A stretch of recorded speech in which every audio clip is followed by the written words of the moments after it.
Salut à toi, salut petit Pilou, t'as vu j'ai mis mon t-shirt blanc. Salut les petits Pilou, aujourd'hui on se retrouve pour parler d'un nouveau sujet qui est le sujet de la maison A, de la maison en A plus exactement. Et vous le savez, c'est un domaine qui me plaît, c'est un sujet qui me plaît, j'en avais déjà parlé.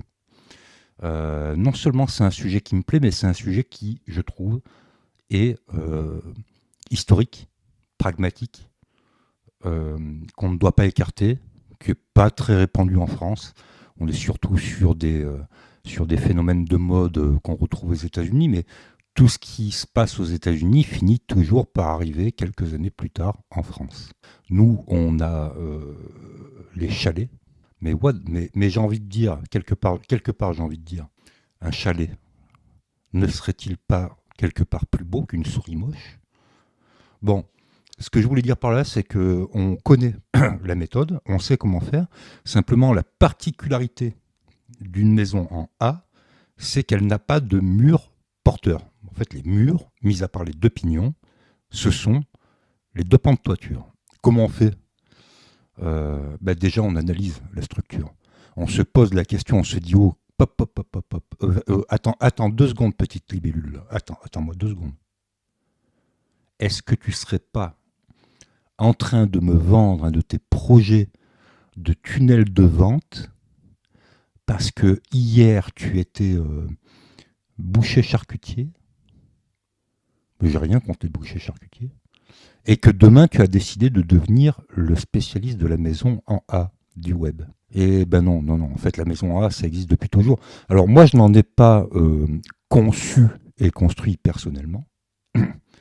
Je n'ai pas eu cette occasion, peut-être parce que les PLU à mon époque étaient très rudes et on ne faisait pas n'importe quoi. Mais aujourd'hui, je pense que c'est tout à fait faisable. Et puis, le but de cette vidéo, c'est de te dire, oh, petite libellule, si tu as envie de construire une maison A, je vais quand même t'expliquer les tenants et les aboutissants parce que toutes les vidéos que tu vois, systématiquement, comme pour les maisons containers, ce sont ce qu'on appelle des tunnels de vente. C'est-à-dire ce sont des gens qui, en fait, vendent un produit et qui, pour vendre ce produit, te font des vidéos et qui t'expliquent que c'est le top du top. Bon, en l'occurrence, pour la maison A, moi, j'ai rien à dire, c'est génial. J'adore. Donc, oui, la maison A, on va partir du principe de base et on va aller jusqu'aux éléments techniques. On le fera en plusieurs vidéos comme j'ai l'habitude de faire. Vous le savez, là actuellement je suis sur ma vidéo de construction de maison container, donc je ne peux pas tout faire d'un coup, mais par contre c'est bien d'entamer avec une première vidéo d'introduction, hein, sans connotation autre que connotation charpentière, d'accord? Et sur cette vidéo pilier, on ira balancer des infos techniques avec des différentes vidéos qui concerneront le calcul des arbas, le calcul des entrées et ainsi de suite. Alors, s'il te plaît, tu t'abonnes, tu mets un like, tu mets un commentaire, tu te réabonnes derrière, tu remets un like et Non, ça marche pas comme ça. Bon, tant pis. Ok, la maison en A, j'aime et j'aime beaucoup. Pourquoi? Parce que c'est une solution qui est pragmatique, qui est simple et qui est une solution véritablement de charpente. Et vous le savez, on est au cœur de mon domaine d'expertise et de mon domaine d'activité quand je n'étais pas expert mais que j'étais simplement sur les chantiers. Il n'y a aucune péjoration. C'est un domaine qui est magnifique, qui est majestueux, qui est beau, qui est un domaine de l'art. Donc, ok, on adore. Mais les PLU en France, ils aiment pas trop. Hein. Quand tu commences à parler de maison en A, avec une pente à 52, 50, 50, ça commence à être un peu chaud, surtout si tu te trouves dans la moitié sud de la France, quoi. Dans la moitié nord, ça peut passer, et encore uniquement dans les zones, si possible, de haute montagne, de montagne et de haute montagne, mais sinon, pour le reste, t'es un peu bloqué. Ça peut passer dans les Pyrénées orientales, ça peut passer dans toutes les zones montagneuses, en fait, hein, tout simplement. Donc, on a effectivement un toit de pan qui fait office de toit, de toiture, de charpente, de couverture, mais qui fait en définitive office de parois, tout simplement de murs. Et les deux seuls véritables murs en élévation dont on peut suggérer la présence, ce sont les pignons. Point barre, basta. Donc c'est super simple. Alors, c'est super simple, peut-être pas tant que ça en fait, et on va le voir. Alors je vous rappelle les petits gars que j'ai créé plusieurs dossiers sur le site monbâtiment.fr et que je vous invite à venir les ausculter parce que vous trouverez dessus des informations que je vais peut-être là zapper, oublier, parce que j'écris pas mes textes en fait. Quand je regarde l'iPad, là, je regarde tout simplement si le micro enregistre, mais j'ai pas de texte, j'ai pas de prompteur en fait. Je suis un gros tocard là-dessus. Donc du coup, il va falloir qu'on se familiarise avec des termes qui seront spécifiques à la maison en A et qu'on retrouvera par ailleurs, mais pas tous les jours hein, quand même. Il va falloir qu'on se familiarise avec des notions de système constructif qui ne sont pas totalement évidentes du premier abord, en tout cas pour quelqu'un qui n'a jamais fait de charpente. Et il va falloir qu'on essaye de trouver des solutions derrière constructives qui soient intéressantes, notamment au niveau des fondations, de ce que j'appelle le couronnement des entrées bas, et surtout des ancrages, des entrées moisées, et de la solution globale constructive dans le budget que vous êtes fixé. Petit A, les tarifs. Comment te dire comment te dire ça sans te fâcher?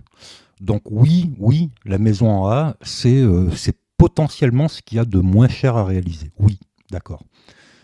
Après, si tu te bases sur ce que tu vois sur Internet, fais quand même hyper attention, quoi. Parce que ce qu'on te donne comme élément, en général, tu es obligé de payer pour avoir ces éléments-là. Donc attention. La maison de 200 mètres carrés à 40 000 euros, comment te dire je ne sais pas comment te dire ça sans me tordre les genoux. Je suis pas sûr. Alors c'est jouable pour un mec comme moi ou pour un mec comme toi si tu joues de la circulaire et tu joues de la radiale du matin au soir et que tu es hyper à l'aise avec ça, que tu as des super fournisseurs qui te proposent du bois pas trop cher. Pour le reste, je suis pas sûr de ça.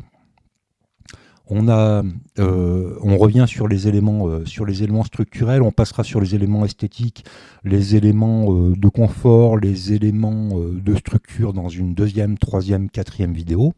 Donc uniquement, allez, on va jouer aujourd'hui uniquement sur la terminologie, puis sur le bienfait, le bien fondé, on va dire, du système constructif des maisons en bois. Donc globalement, allez, on change de braquet, on oublie tout ce qu'on a appris jusque-là sur la construction de maisons individuelles, sur la construction de maisons. Vous mettez de côté tous les cours que je vous ai donnés sur la charpente et on va réfléchir en termes de longue panne. Alors je sais que c'est enquiquinant, j'avais fait une conférence Eurexo, cabinet d'experts sur Marseille là-dessus, et c'est vrai que le terme nous est pas familier à nous en France, hein, parce que même les charpentiers n'ont pas le terme de longue panne systématiquement dans la tête. C'est un terme qui est, on va dire, canadien plutôt. Hein. J'avais l'accent canadien jusqu'en juillet 1976, mais je l'ai perdu. Donc les longues pannes, en fait, c'est ce que nous, on appellerait des chevrons, mais des chevrons qui sont surdimensionnés, en fait. Donc pour vous expliquer la notion de longue panne, en fait, un longue panne, c'est un chevron qui part de ta sablière. Donc là, en l'occurrence, ta sablière, c'est pratiquement le sol, on va dire, hein, jusqu'à ta faîtière. Sans panne intermédiaire. Sans panne intermédiaire. C'est-à-dire que ta longue panne, elle va de ta sablière, de bout en bout, jusqu'à ta faîtière. Donc t'imagines bien quand même qu'il va falloir la dimensionner. Et là, je m'adresse à tous les charpentiers qui me regardent et qui, avec moi, sont en train de faire des grands points d'interrogation comme ça. Tu sais, ça s'illumine dans le cerveau en disant, attends, mais elle est à quelle hauteur ta faîtière? Parce qu'on ne fait pas ça normalement. Normalement, on met des pannes intermédiaires, tu sais, pour que ça tienne debout. Parce qu'on aime bien hein, les maisons en coton-tige, mais c'est bien sur YouTube, mais dans la réalité, ça ne marche pas. Bon, si, ça marche. Mais effectivement, il va falloir les surdimensionner, mais on pourra le calculer et on le calculera dans une prochaine vidéo. Alors, la deuxième particularité, c'est que ces longues pannes, on a vu, donc ce sont ces pannes que nous, on appelle ici des arbalétriers, des arbas, d'accord? Donc ces arbas, pour les charpentiers, on sait les calculer. Pour les autoconstructeurs, si vous ne savez pas les calculer, on le fera ensemble. Ne vous inquiétez pas. Elles n'ont pas de point d'appui intermédiaire, donc on ne va pas pouvoir dissoudre, distiller, non, c'est pas le terme, hein, diviser les charges, d'accord.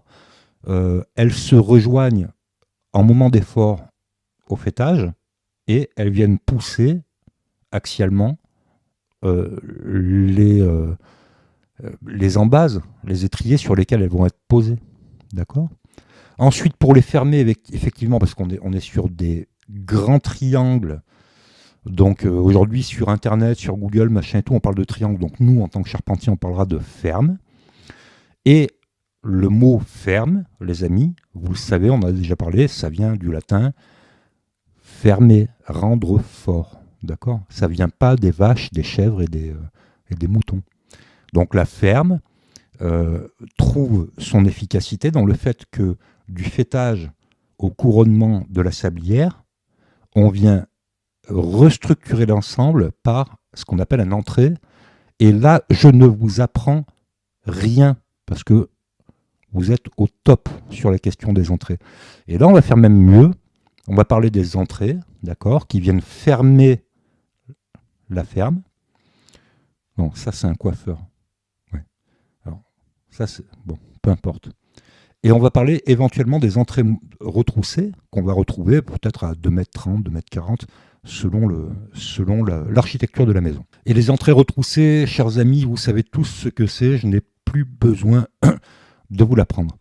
Alors, oui, clairement, c'est oui. Alors, oui, c'est un grand oui. Quand je te dis que c'est un grand oui, c'est que pour le coup, c'est un grand oui. Si j'avais la possibilité aujourd'hui de construire une maison hop, arrête-toi la petite libellule. Tu sais que la première fois que je t'ai parlé de maison container, j'ai fini par prendre un chantier de maison container. Donc là, maintenant, si je te parle de maison en A, c'est que je vais faire une maison en A. Oui, tu peux. Non, mais si. Je pense que tu peux. Ouais. Je pense que tu peux me croire là-dessus. Donc tout ce qu'on dit là, de toute manière, à un moment donné, je vais finir par le réaliser et je vais finir par mettre dans le réel, réaliser ce que je suis en train de te dire là. Ok, donc pour faire simple, une maison en A, ce n'est ni plus ni moins que un ensemble entraxé de 40 ou 50 ou 60 ou 70 ou 80 ou 120 de fermes, les gars. Donc on sait faire ça. Tous les charpentiers qui me regardent là savent faire une ferme.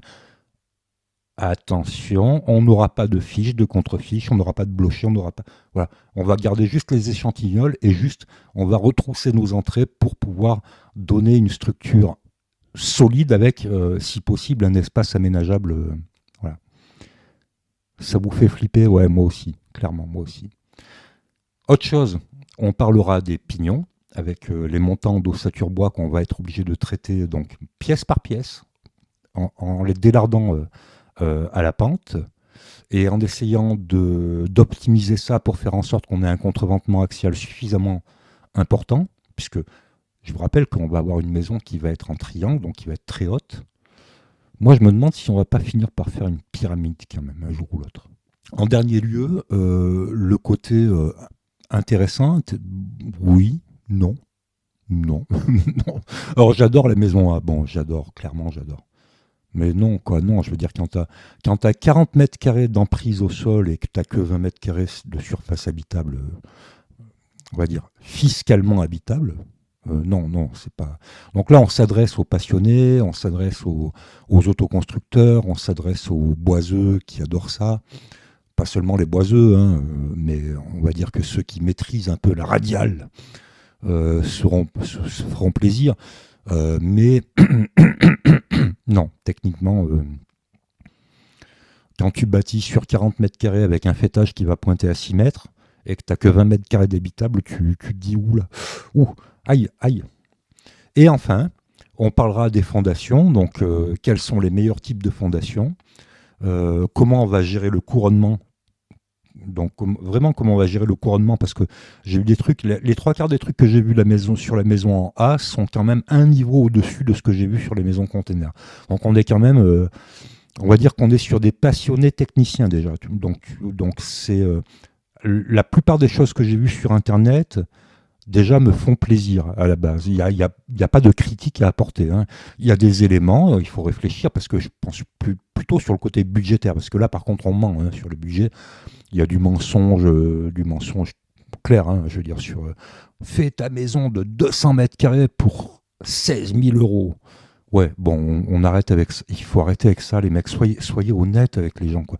Soyez honnêtes avec les gens qui vous regardent, quoi. Je veux dire, que vous vendiez de la formation, que vous vendiez des trucs comme ça, moi, ça me dérange pas. Je veux dire, euh, tout le monde est sur YouTube à un moment donné pour gagner quelque chose. Moi, je gagne des lecteurs, vous gagnez des clients, ok. Mais racontez pas de n'importe quoi. Je veux dire, une maison en A, même de 80 mètres carrés, allez, déjà 80 mètres carrés habitable, je te parle, habitable. Pour une maison en A, ça te fait un massif. T'as pas intérêt d'avoir une ligne à haute tension, hein, qui passe sur ton terrain parce que tu amorces direct, quoi. Je veux dire, t'es carrément. Pour la mise en œuvre, tu te rends compte quand même qu'une maison en A, c'est un triangle dont ton faîtage. En général, on est sur du 60. On est sur des angles qui font des angles de 50 à 60 degrés, si tu veux. Si tu veux un vrai triangle isocèle, bah, tu seras à 60 degrés, quoi qu'il arrive. Donc, tu t'imagines quand même de la pente. Ça veut dire que quand tu vas aller poser, quand tu vas aller fermer tes longues pannes sur ta faîtière, tu seras 7 mètres de haut, 6-7 mètres de haut, gars. Je veux dire, si t'es pas charpentier, euh, tu connais Merlot? Merlot, ouais, ben, il loue des engins, tu vois. Donc tu loues un merlot, tu mets une palette dessus, tu sangles, tu t'accroches de tous les côtés et tu vas essayer de pointer proprement euh, tes fermes à l'aplomb. Donc ça va être un peu compliqué, je pense. Si tu es charpentier, ça sera pas compliqué. Mais si t'es pas, même si tu es charpentier, d'ailleurs, ça sera compliqué, puisqu'on a l'habitude de travailler sur des plattelages finis, propres. Là, on travaille un peu dans le vide, hein, les gars. Donc, ok. On oublie un peu la connotation de maison pas chère, on oublie ça. Donc oui, pour un charpentier, techniquement, on peut faire une maison pas chère. Pour un autoconstructeur, bon, je mettrai un peu le haut là dessus. Ok. On verra le système de fondation. Donc, comme je l'ai dit, le couronnement bas.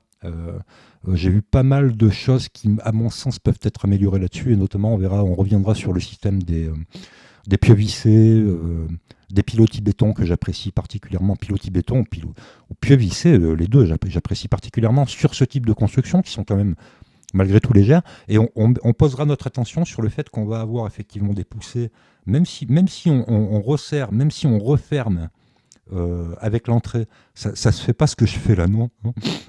Donc même si on vient fermer avec l'entrée, à la fois l'entrée moisée, retroussée et à la fois l'entrée bas, qui nous fera office de solive, il va y avoir une poussée quand même assez importante là-dessus. Donc on verra comment on va l'entraxer en vue de faire une économie de moyens. Une économie de moyens parce que c'est pas une économie de budget, c'est une économie de moyens. Voilà. Mis à part ça, ça reste un truc assez sympa. On verra comment on pourra créer éventuellement des pénétrations de toiture. Alors, cette vidéo, je sais que dès le départ, elle va pas être sérieuse. Donc, voilà. On dit bien une pénétration de toiture, les gars. Je suis désolé, on dit une pénétration de toiture. Voilà. Donc, ce que vous pouvez appeler une chimie jacobine ou un chien assis ou tout ce que vous voulez.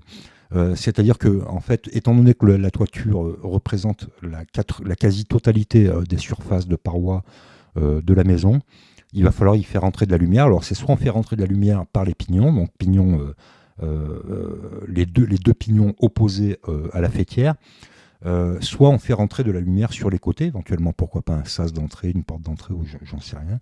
À ce moment-là, si on le fait sur les côtés, c'est soit on va poser des Velux, mais ça vous savez tous faire, il n'y a pas besoin de moi.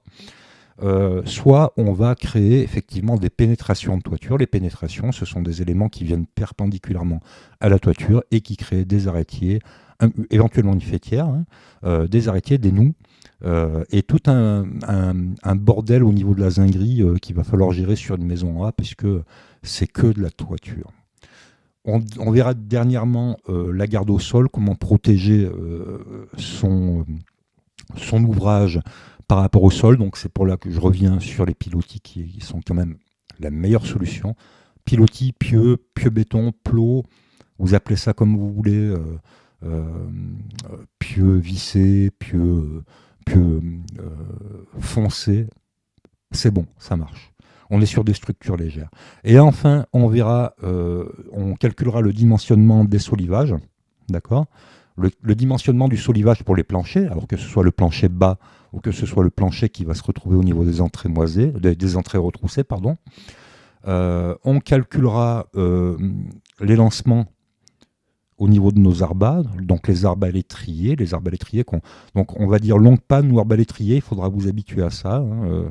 Je ne sais plus trop comment dire en fait. Moi je dis arba, voilà.